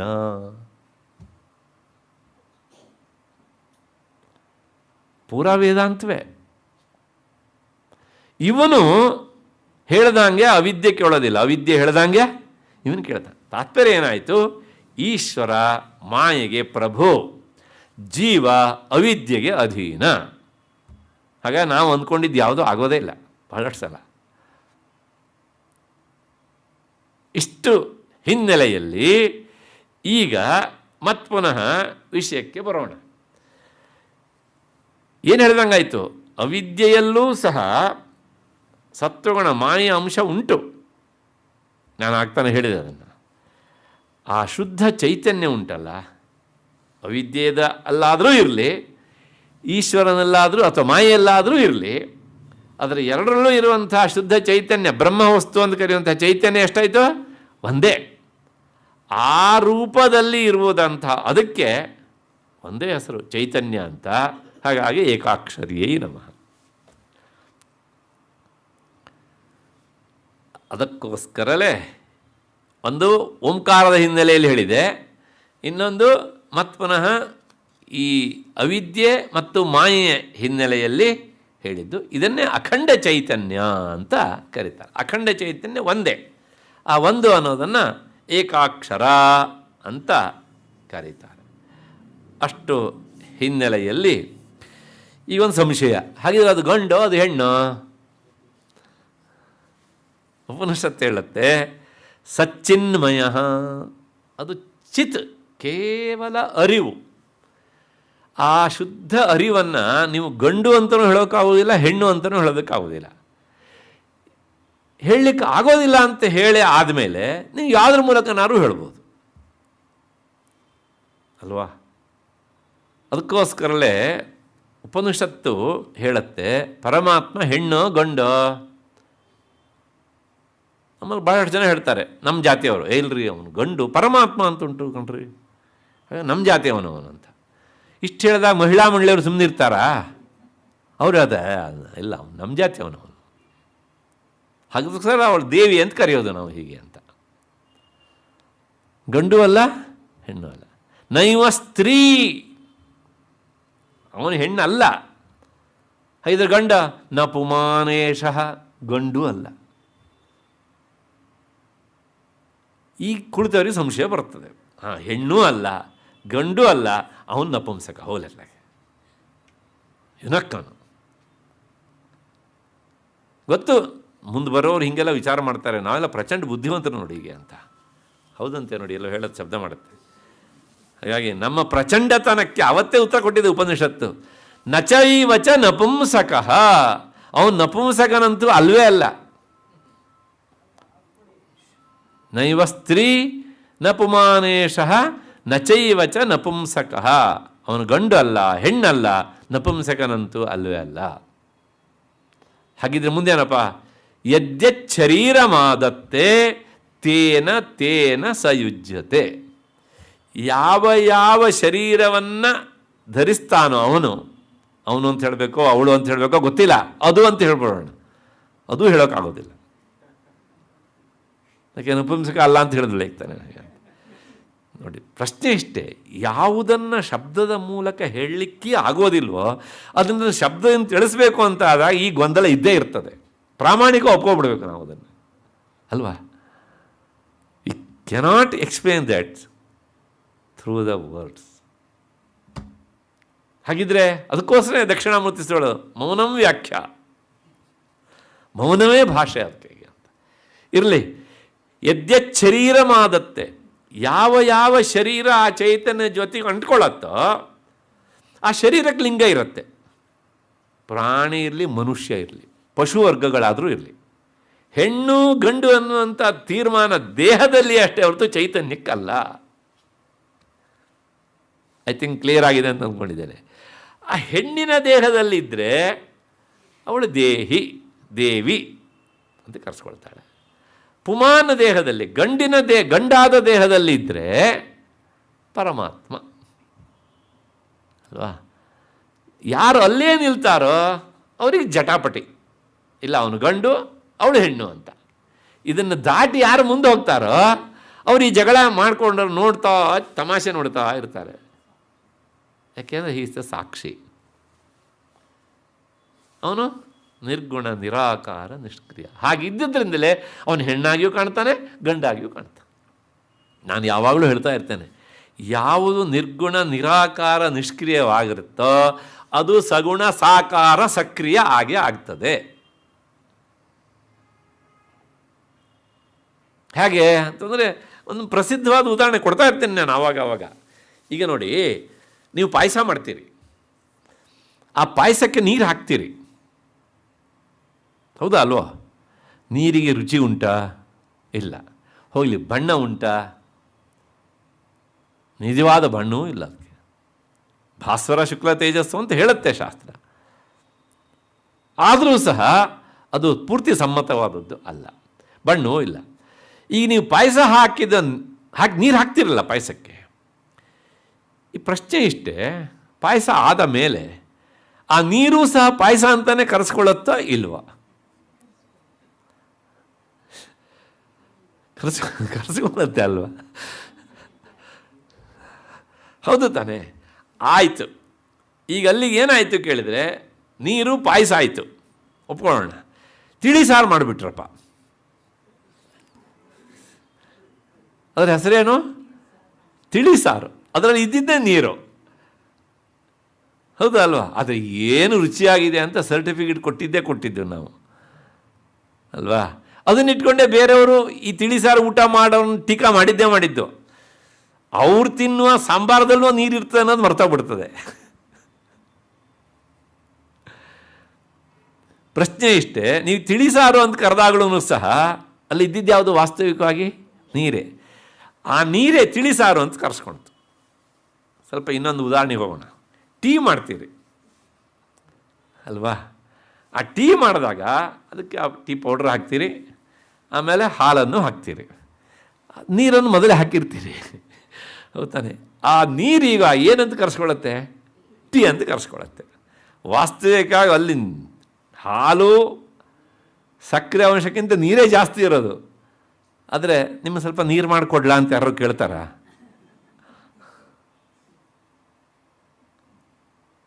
ಹಾಗಿದ್ರೆ ಪ್ರಶ್ನೆ ಇಷ್ಟೇ, ಈಗ ಈ ನೀರು ಟೀ ಆದದ್ದು ನೀರಾ, ತಿಳಿಸಾರ ಆದದ್ದ, ಅಥವಾ ಪಾಯಸ ಆದದ್ದ? ಇನ್ನೂ ಬೇಕಾದ್ರೆ ತಗೊಳ್ಳಿ ನೀವು.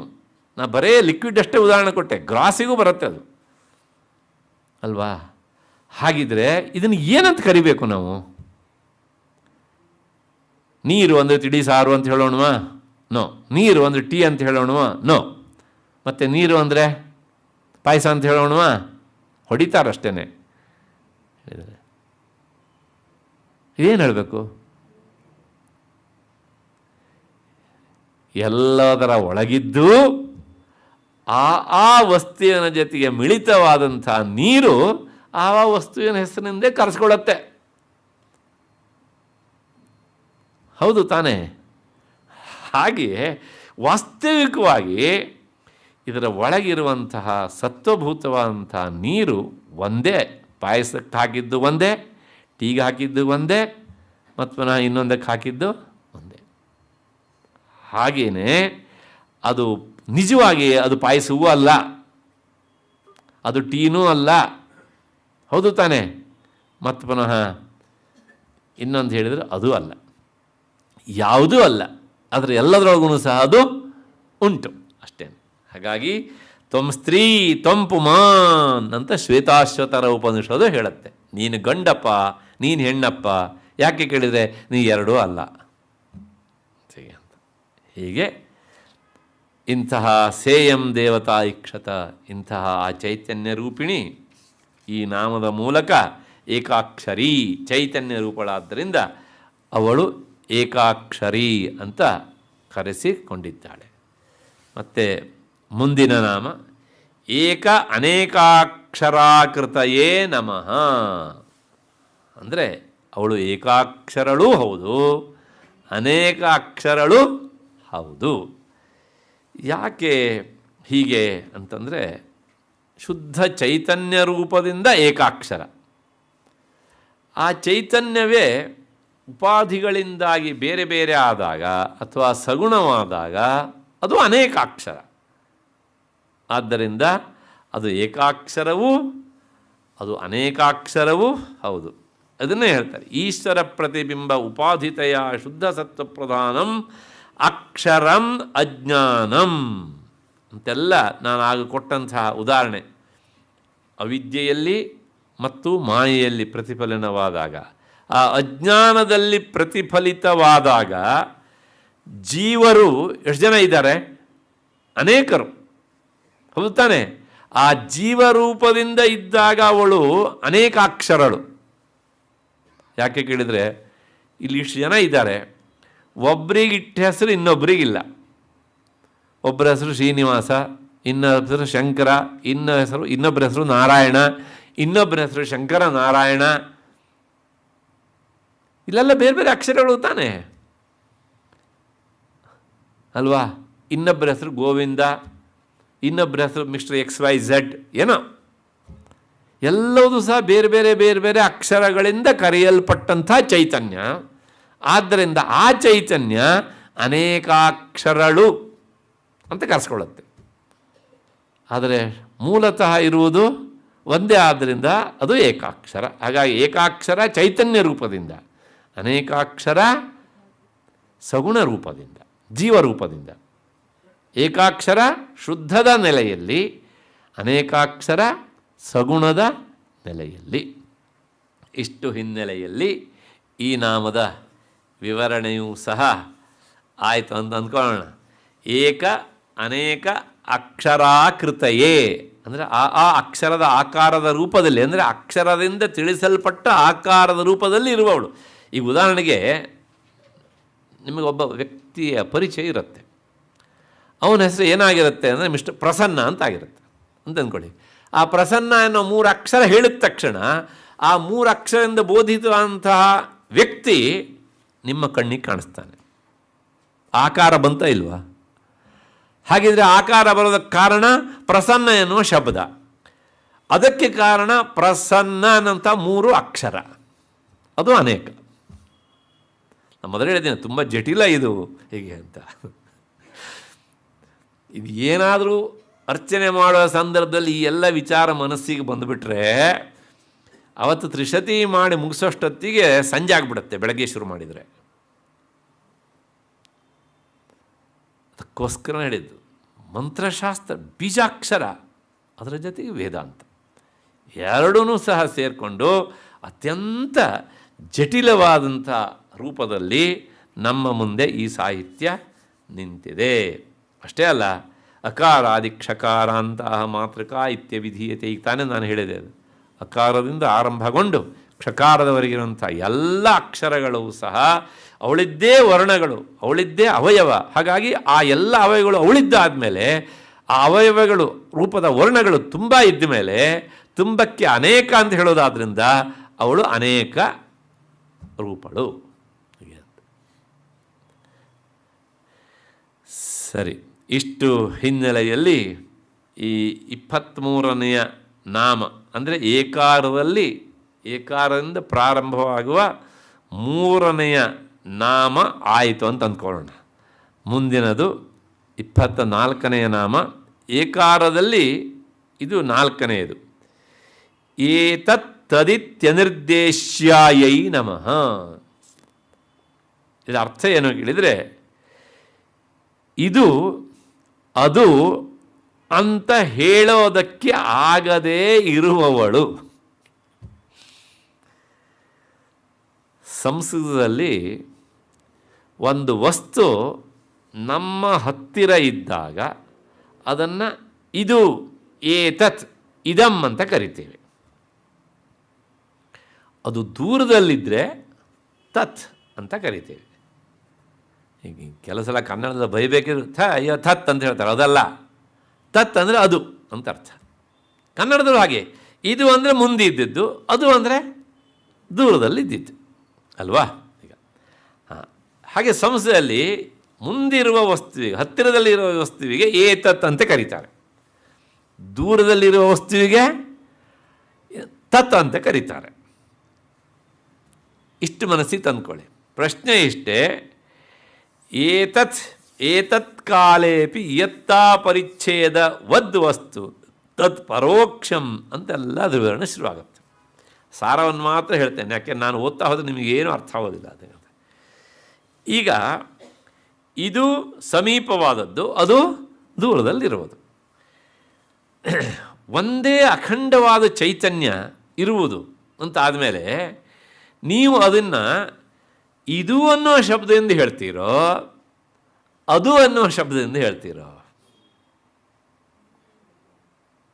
ಈಗ ನೋಡಿ, ಇದು ಒಂದು ವಸ್ತು ಇದೆ, ದಿಸ್ ಇಸ್ ಲಿಮಿಟೆಡ್. ಇದು ಒಂದು ವಸ್ತು ಉಂಟು, ಇದು ಸಹ ಲಿಮಿಟೆಡ್. ಇದನ್ನು ಇಲ್ಲಿಡೋಣ, ಇದನ್ನು ಇಲ್ಲಿಡೋಣ, ಇದಕ್ಕಿಂತ ನನಗೆ ಇದು ಹತ್ತಿರ, ಅದರಿಂದ ಇದು ನಾನು ಇದು ಅಂತ ಹೇಳ್ತೇನೆ, ಇದನ್ನು ನಾನು ಅದು ಅಂತ ಹೇಳ್ತೇನೆ. ಎಲ್ಲಿ ಇದು ಅದು ಅಂತ ನಾವು ಹೇಳ್ತೇವೋ ಅಲ್ಲಿ 2 ರೀಸನ್ ಇದ್ದೇ ಇರುತ್ತೆ. ಒಂದು ಸಮೀಪ, ಇನ್ನೊಂದು ದೂರ. ಇದು ಮೊದಲನೇ ಕಾರಣ. ಎರಡನೇದು ಆ ಇದು ಅಂತ ಅದು ಅಂತ ಹೇಳುವಂಥ ಶಬ್ದಕ್ಕೆ ಒಳಪಡುವ ವಸ್ತು ಲಿಮಿಟೆಡ್ ಆಗಿರಬೇಕು. ಅನ್ಲಿಮಿಟೆಡ್ ಆದದ್ದಕ್ಕೆ ಇದು ಮತ್ತು ಅದು ಎನ್ನುವಂಥದ್ದು ಇಲ್ಲ. ಹಾಗೆ ಹೇಳುವಂತಿದ್ದರೆ ನೀವು ಹೇಳಬೇಕು, ನಮ್ಮನೆ ಹತ್ತಿರ ಇರುವ ಆಕಾಶ ಗೋಖಲೆ ಇನ್ಸ್ಟಿಟ್ಯೂಷನ್ ಹತ್ತಿರ ಇರುವ ಆಕಾಶಕ್ಕಿಂತ ಬೇರೆ ಅಂತ ಹೇಳ್ತೀರಾ? ಯಾಕೆ ಹೇಳೋದಿಲ್ಲ? ಆಕಾಶ ಒಂದೇ. ಅದನ್ನು ಹೇಳಲಿಕ್ಕೆ ಹೊರಟಿದೆ. ಇದು ಏತತ್, ಇದು, ತತ್, ಈ ಎರಡು ಶಬ್ದಗಳಿಂದಲೂ ಸಹ ಅನಿರ್ದೇಶ್ಯ, ಹೇಳಲಿಕ್ಕೆ ಆಗದೇ ಇರುವವಳು. ಯಾಕೆಂದರೆ ಒಂದೇ ವಸ್ತು, ಒಂದು, ಇನ್ನೊಂದು ದಟ್ಸ್ ಅನ್ಲಿಮಿಟೆಡ್. ತಾತ್ಪರ್ಯ ಏನು ಹೇಳಿತು? ಇದು, ಅದು, ಇವನು, ಅವನು ಅಂತೆಲ್ಲ ನಾವು ಹೇಳಬೇಕಿದ್ರೆ ಆ ಎಲ್ಲವೂ ಸಹ ಪರಿಚ್ಛಿನ್ನವಾಗಿರಬೇಕು, ಲಿಮಿಟೆಡ್ ಆಗಿರಬೇಕು. ಗೊತ್ತಾದ ಯಾವುದೋ ಒಂದು ಸ್ಥಳದಲ್ಲಿ ಮಾತ್ರ ಇರುವಂತಿದ್ದರೆ ಅದನ್ನು ನಾವು ಇದು ಅದು ಅಂತ ಹೇಳ್ಬೋದು. ಯಾವುದು ಎಲ್ಲ ಜಾಗದಲ್ಲೂ ಇರುತ್ತೋ ಅದನ್ನು ಇದು ಅದು ಎನ್ನುವಂತಹ ಈ ಪ್ರನೌನ್ಗಳ ಮೂಲಕ ಹೇಳೋದಕ್ಕೆ ಆಗೋದಿಲ್ಲ. ಹೀಗೆ ಹೇಳೋದರ ಮೂಲಕ ಏನು ಹೇಳಬೇಕಾಯ್ತು ಅಂದರೆ, ನೀನು ವಿಭು, ಯು ಆರ್ ಆಮ್ನಿ ಪ್ರೆಸೆಂಟ್, ಎಲ್ಲ ಕಡೆಗೂ ಇದ್ದಂಥ ನಿನ್ನನ್ನು ಪರಿಚ್ಛಿನ್ನವಾದ ವಸ್ತುವನ್ನು ತಿಳಿಸುವ ಇದು ಅದು ಅನ್ನೋ ಶಬ್ದದಿಂದ ತಿಳಿಸೋದಕ್ಕೆ ಆಗೋದಿಲ್ಲ. ಅದಕ್ಕೋಸ್ಕರ ಹೇಳೋದು, ಭಗವಂತ ಆ ಚೈತನ್ಯವೇ ಪರಮಾತ್ಮ ಅಂತ ಆದಮೇಲೆ ನೀವು ಗುಡಿಗೆ ಹೋಗಿ ಯಾಕೆ ಪುನಃ ನೋಡಬೇಕು? ನನ್ನ ಮಾತ್ರ ಇದ್ದಾನ? ಇಲ್ಲ. ಹೋಗೋದು ತಪ್ಪು ಅಂತಲ್ಲ ನನ್ನ ಮಾತಿನ ಅರ್ಥ. ಹಾಗಿದ್ರೆ ಅಲ್ಲಿ ಯಾಕೆ ಹೋಗಬೇಕು? ಎಲ್ಲ ಕಡೆ ಇದ್ಮೇಲೆ ಅಲ್ಲಿ ಯಾಕೆ ಹೋಗ್ಬೇಕು ಅಂದರೆ, ಅಲ್ಲಿ ಹೋದಾಗ ಅವನ ನೆನಪು ನಮಗೆ ಬರ್ತದೆ, ಬರಬೇಕು. ಬರದೇ ಇದ್ದರೆ ಹೋದದ್ದು ವ್ಯರ್ಥ ಅಲ್ವಾ? ಆ ಆಕಾರ ಕಂಡಾಗ, ಓಹ್, ನಾನು ಯಾವುದ್ರ ಬಗ್ಗೆ ವಿಚಾರ ಮಾಡ್ತಾ ಇದ್ನೋ ಆ ತತ್ವವನ್ನು ನೆನಪಿಸುವ ಮಾಧ್ಯಮ ಇದು. ಹಾಗಾಗಿ ಅದು ನಮಗೆ ಶ್ರದ್ಧಾ ಕೇಂದ್ರ.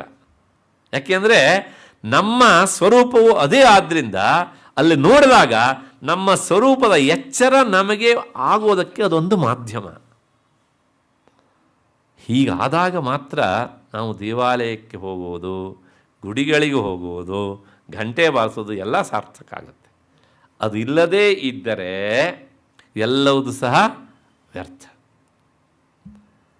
ಅಷ್ಟು ಹಿನ್ನೆಲೆಯಲ್ಲಿ ಏತತ್ ತದಿತಿ ಅನಿರ್ದೇಶ್ಯಾಯೈ ನಮಃ, ಇದು ಅದು ಎನ್ನುವಂಥ ಈ ಶಬ್ದಗಳಿಂದ ಹೇಳೋದಕ್ಕೆ ಆಗದೇ ಇರುವವಳು. ಇದು ಒಂದಾಯಿತು, ಲಿಮಿಟೆಡ್ ಆಗಿರಬೇಕು ಅಂತ ಹೇಳಿದೆ. ಇನ್ನೊಂದುಂಟು ಶಾಸ್ತ್ರದ ಪರಿಭಾಷೆಯಲ್ಲಿ, ಒಂದು ವಸ್ತುವನ್ನು ತಿಳಿಸಬೇಕಿದ್ರೆ ಆ ವಸ್ತು ನಾಲ್ಕಕ್ಕೆ ಒಳಪಟ್ಟಿರಬೇಕು. ಒಂದು ನಾಲ್ಕು ಉಂಟು. 1 4 ಅಂದರೆ 1 + 4 ಅಲ್ಲ, 5 ಅಲ್ಲ, 4ರ ಒಂದು ಸಮುದಾಯ ಉಂಟು. ಆ 4ರಲ್ಲಿ ಯಾವುದಾದರೂ ಒಂದಾಗಿರಬೇಕು. ಅದು ಆ ಯಾವುದಾದರೂ ಒಂದು ಆಗಿ ಇರದೇ ಇದ್ದ ಪಕ್ಷದಲ್ಲಿ ಅದನ್ನು ಶಬ್ದದಿಂದ ತಿಳಿಸೋದಕ್ಕೆ ಆಗೋದಿಲ್ಲ. ನೆನ್ಪಿಟ್ಕೊಬಿಡಿ. ಅಂದ ಮಾತ್ರಕ್ಕೆ ಅದಿಲ್ಲ ಅಂತ ಹೇಳೋದಕ್ಕಾಗೋದಿಲ್ಲ. ಹಾಗಾಗಿ ಶಬ್ದಕ್ಕೆ ಇರುವಂಥ ಶಕ್ತಿ ಅಷ್ಟೇ. ಒಂದು ಜಾತಿ, ಇನ್ನೊಂದು ಕ್ರಿಯೆ, ಇನ್ನೊಂದು ಗುಣ, ಇನ್ನೊಂದು ಸಂಬಂಧ. ಈ 4 ಮಾತ್ರ ಶಬ್ದ ನಮಗೆ ತಿಳಿಸಿಕೊಡ್ತದೆ.